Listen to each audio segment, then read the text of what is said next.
तो गाइस कैसे हैं आप सब लोग। रीइंकार्नेटेड की एपिसोड 13 के साथ हाजिर हूं। तो लास्ट एपिसोड के एंड पे हमने देखा था जाओ लोंग जख्मी हालत में अपने बिस्तर के ऊपर पड़ा होता है, जबकि उसके डैड मेडिसिन हॉल से उसके लिए मेडिसिन लेने के लिए चले जाते हैं, क्योंकि मेडिसिन हॉल के अंदर आग लगी होती है, वो भी जाओची ने लगाई होती है। जाओची उसी वक्त रूम के अंदर आता है। जाओ लोंग कहता है कौन है यहाँ पर, मुझे यहाँ पर डराना बंद करो, मुझे पता है की यहाँ पर कोई ना कोई तो है। जाओ लोंग चिल्ला चिल्ला कर उसे कह रहा होता है चलो जल्दी से बाहर निकल आओ। वक्त जाओची उसके सामने अपीयर होता है और उसे कहता है बड़े भाई क्या तुम मुझे भूल भी गए। ये बात ठीक है कि मैं तुम्हारी फैमिली मेंबर नहीं हूँ, लेकिन इतनी जल्दी तुम मुझे भूल जाओगे जो तो मैंने नहीं सोचा था। जाओ लोंग उसे कहता है जाओची तुम यहाँ पर क्या कर रहे हो, तुम अंदर कैसे आए। फिर साथ ही वो चिल्लाकर कहता है कोई तो यहाँ पर आओ और मेरी हेल्प करो, ये मुझे मार डालेगा। जाओची अपने पास से अपना नाइफ निकालता है और उसे कहता है बाहर तो इस वक्त तहलका मचा हुआ है, वो सभी लोग आग बुझाने में लगे हुए हैं, इसलिए कोई भी यहाँ पर तुम्हारी हेल्प करने के लिए नहीं आने वाला। जाओ लोंग उसे कहता है तुम मुझसे क्या चाहते हो, तुम यहाँ पर क्यों आए हो, मेरे करीब मत आना। जाओ लोंग पहले से ही जख्मी है, इसलिए वो ज्यादा हरकत नहीं कर सकता। जाओची उसे कहता है रेजिस्ट करने का कोई फायदा नहीं है, क्योंकि पहले जब मैंने तुम्हारे पर अटैक किया था अब से तुम्हारी बॉडी से काफी सारा ब्लड बह चुका है, अब तुम मुझसे फाइट बैक नहीं कर सकते क्योंकि तुम बहुत ज्यादा वीक हो चुके हो। रही बात मेरे यहाँ पर होने की, तो मैं यहाँ पर तुमसे बदला लेने के लिए आया हूँ और मैं ये सब कुछ तुम्हारे होश में होते हुए करना चाहता था। जाओ लोंग उसे कहता है प्लीज ऐसा मत करो, मेरे साथ ऐसा मत करो। जाओची जल्दी से अपने नाइफ को उसके बाजू में दंसा देता है और कहता है मैं यहाँ पर अपना बदला लेने के लिए आया हूँ और मैं तुमसे अपना बदला लेकर रहूंगा। जाओची अपने नाइफ को उसके बाजू के अंदर दंसा कर उसके बाजू को बेकार कर देता है। जाओ लोंग और भी ज्यादा घबरा जाता है और चिल्लाकर उसे कहता है प्लीज मेरी जान बख्श दो, मैं मरना नहीं चाहता, प्लीज मुझे छोड़ दो, तुम जो कहोगे मैं वो करूंगा। जाओची उसे कहता है तुम्हें क्या लगता है कि मैं यहाँ पर तुम्हें छोड़ दूंगा, तुम्हारी हिम्मत कैसे हुई मेरी फैमिली के साथ पंगा लेने की। अब तुम्हें पता चलेगा कि मेरी फैमिली के साथ जो भी पंगा लेगा उसके साथ बहुत ही बुरा होगा। साथ ही जाओची अपने नाइफ को घुमाता है, उसकी आंखों के ऊपर चलाता है और उसको अंधा कर देता है। जाओ लोंग बेचारा अंधा होने के बाद वहीं पर और भी जोर जोर से चिल्लाना शुरू कर देता है। फिर साथ ही हमारा जाओची नाइफ को उसकी जुबान के ऊपर चलाता है और उसकी जुबान भी काट देता है और कहता है अब तुम दोबारा कभी भी बोल नहीं पाओगे। और फिर साथ ही हमारा जाओची उसके नीचे अपनी नाइफ को चलाता है और उसके पीपी को भी काट देता है और कहता है तुम जिंदगी में कभी भी अपने पीपी को इस्तेमाल नहीं कर पाओगे, क्योंकि मैं नहीं चाहता कि तुम्हारे जैसा एक कमीना इंसान कभी भी किसी बच्चे का बाप बने। अगर किसी को पहले पीपी की समझ नहीं आई तो अब आ गई होगी। हमारे जाओची ने तो वाकई में बहुत ही बुरी तरह से बदला लिया है। यहीं से हमारा नेक्स्ट सीन बैक माउंटेन केव का दिखाया जाता है, जहाँ पर छोटी आंटी को बंद करके रखा गया है। उसके फादर भी उसके पास ही होते हैं। आंटी अपने डैड से कहती है डैड आपको वापस चले जाना चाहिए, आपको यहाँ पर नहीं रुकना चाहिए, यहाँ पर काफी ज्यादा ठंड है, कहीं आप बीमार ना हो जाए। फादर उसे कहती हैं तुम्हें ऐसा क्यों लगता है कि जब तुम यहाँ पर बंद हो तो मैं वापस जाकर अपने रूम में रेस्ट करूंगा। हालांकि यहाँ पर सजा सिर्फ तुम्हें दी गई है, लेकिन मैं तुम्हें यहाँ पर अकेले छोड़कर नहीं जा सकता। मैंने पूरे 15 साल तक तुम्हें पाल पोस का बड़ा किया, अब तुम्हें जेल में बंद नहीं देख सकता। आंटी उनसे कहती है डैड चलो कम से कम मैं अभी तक जाओ क्लैन का हिस्सा तो हूँ। जाओची बेचारे को तो जाओ क्लैन से ही निकाल दिया गया है, यानी वो इस वक्त कहाँ पर होगा, वो कहाँ पर घूम फिर रहा होगा, यानी उसके पास खाने को कुछ होगा या फिर उसके पास सोने के लिए कोई जगह होगी। उसी वक्त फादर को कुछ महसूस होता है, वो चिल्लाकर कहती है कौन है यहाँ पर। तो उसी वक्त जाओची अंदर आ जाता है और उनसे कहता है ग्रैंडपा आंटी ये मैं हूँ। जैसी जाओची को वहाँ पर देखती है यानी अपने आशिक को, तो वो भागती हुई जाती है और जाकर उसके गले लग जाती है और रोना शुरू कर देती है और कहती है जाओची क्या मैं सपना देख रही हूँ या तुम वाकई में वापस आ गए हो। ग्रैंडपा जाओची से कहते हैं क्या फैमिली पैट्रियार्च ने तुम्हें फैमिली में वापस आने दिया, तुम यहाँ पर कैसे आ गए। जाओची उनसे कहता है ग्रैंडपा वो कमीने मुझे यहाँ पर वापस कैसे आने दे सकते हैं, मैं तो यहाँ पर चोरी छुपे आया हूँ, साथ ही मैं उनके लिए एक बहुत बड़ा सरप्राइज भी छोड़ कर आया हूँ, इसी वजह से वो मुझे नहीं ढूंढने वाले। यहीं से दूसरा सीन पैट्रियार्च का भी दिखाया जाता है। पैट्रियार्च उस मेडिसिनल हाउस के अंदर आग के अंदर जाते हैं और वहाँ से एक मेडिसिन लेकर आ जाते हैं। काफी ज्यादा खुश होते हैं कि उनके बेटे की जान बच जाएगी। वो भागते हुए रूम में वापस जाते हैं और कहते हैं जाओ लोंग मैं तुम्हारे लिए मेडिसिन ले आया हूँ, तुम बहुत ही जल्दी ठीक हो जाओगे। जैसे वो रूम में जाते हैं तो वो सभी ये देखकर बहुत ज्यादा घबरा जाते हैं। जाओ लोंग बेचारे की हालत बहुत ज्यादा खराब होती है, उसके चारों बाजू चारों टांगे वो बेकार हो चुकी है, न सिर्फ चारों टांगे और बाजू बल्कि उसकी जुबान भी काट चुकी है और साथ ही उसकी आंखें भी अंधी हो चुकी हैं। ग्रेट एल्डर आगे बढ़ते हैं और कहते हैं तो चेहरा भी किसी ने बिगाड़ दिया, इसके चेहरे पर निशान बना दिया और साथ ही इसके पीपी को भी काट दिया है। फर्स्ट एल्डर पैट्रियार्च से कहते हैं ये अभी तक जिंदा है, लेकिन इसकी जिंदगी भी मौत से ज्यादा बदतर है क्योंकि अब ये किसी काम का नहीं रहा। पैट्रियार्च बहुत ज्यादा गुस्सा हो जाते हैं और गुस्से के साथ वो जल्दी से अपनी गोकू वाली पावर्स को रिलीज करते हैं और कहते हैं आखिर ये सब कुछ किसने किया होगा, यहाँ पर इतना जालिम कौन हो सकता है जिसने मेरे बेटे की ये वाली हालत कर दी। वो चिल्ला चिल्ला कर कह रहे होते हैं कौन है, किसने ये सब कुछ किया। तो उनके साथ जो बाकी मेंबर्स होते हैं वो सभी लोग उनकी पावर के प्रेशर से जब पीछे की तरफ बढ़ते हैं तो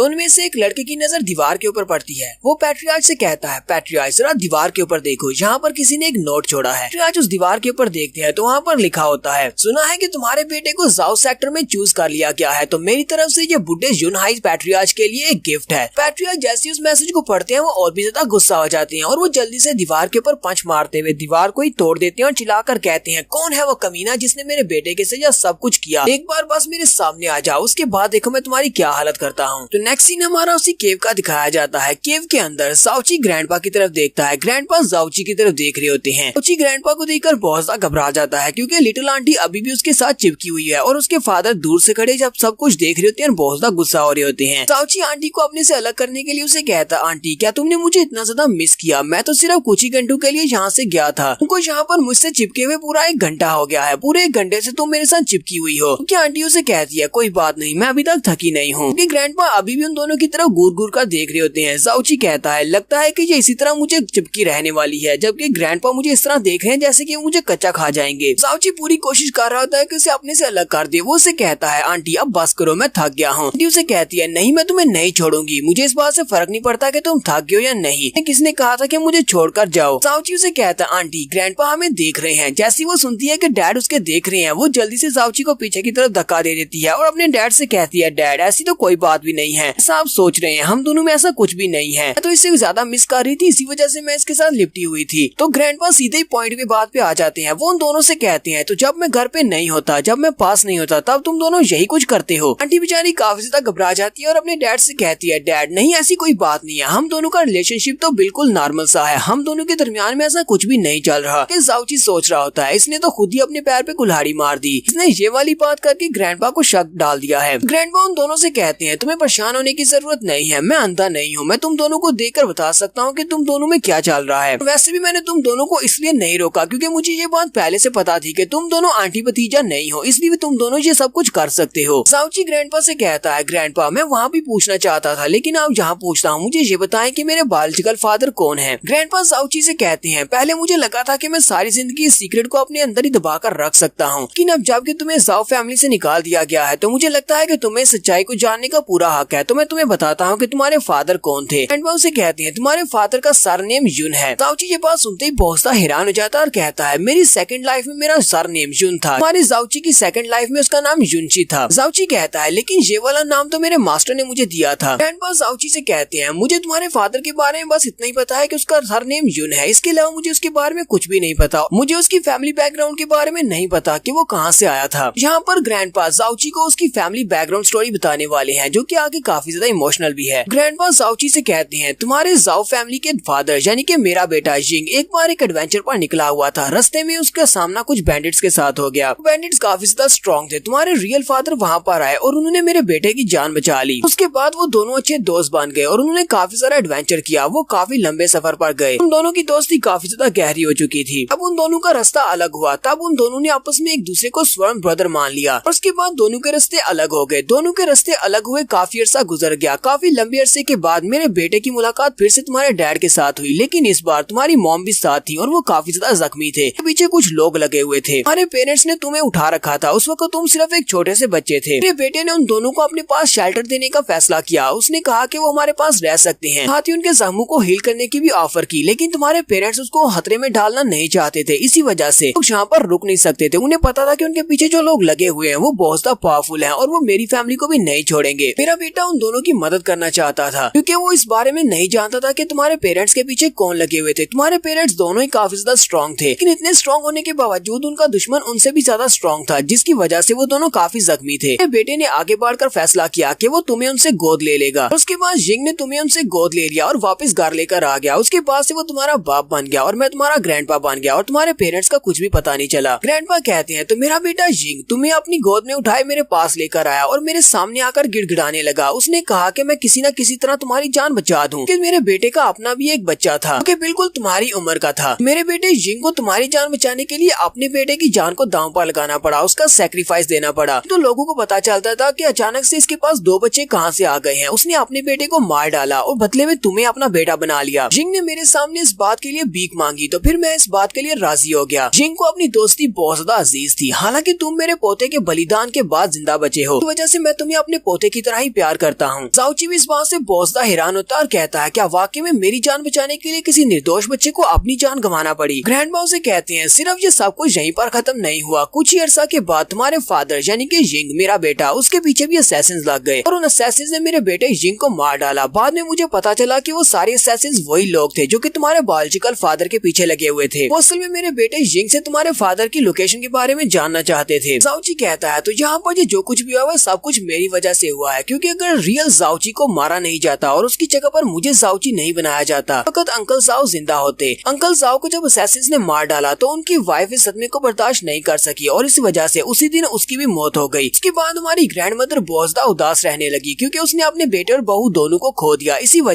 उदासी की वजह से वो बहुत ज्यादा बीमार हो गई और वो भी मर गई। सिर्फ इतना ही नहीं, मेरे ग्रैंडपा जो कि इस वक्त अपनी कल्टीवेशन में काफी ज्यादा हाई लेवल पर हैं, ज्यादा मिस्टिक पावर होने की वजह से उन्हें जवान होना चाहिए था, लेकिन मेरी परेशानी की वजह से उनके बाल सफेद हो चुके हैं। ग्रैंडपा ने मुझे छोड़ा नहीं, हालांकि मेरी मेडियंस ब्लॉक थी। मैं फैमिली के लिए सिर्फ एक कचरा था और उनका रियल बेटा भी नहीं था, लेकिन ग्रैंडपा ने मुझे अपने पोते की तरह पाला पोसा। जाओची कहता है जाओ फैमिली का मेरे ऊपर एक बहुत बड़ा एहसान है और वो जल्दी से ग्रैंडपा के सामने अपने घुटने टेक देता है और वहीं पर अपना माथा रगड़ते हुए कहता है ग्रैंडपा प्लीज मुझे माफ कर दे, ये सब कुछ मेरी वजह से हुआ है। तो यहीं पर हम लोग अपनी एपिसोड 13 का एंड करेंगे। एपिसोड की एक्सप्लेनेशन अच्छी लगी हो तो कमेंट करके जरूर बताइएगा। चैनल को सब्सक्राइब कर दे, वीडियो को लाइक और शेयर कर दे। शुक्रिया।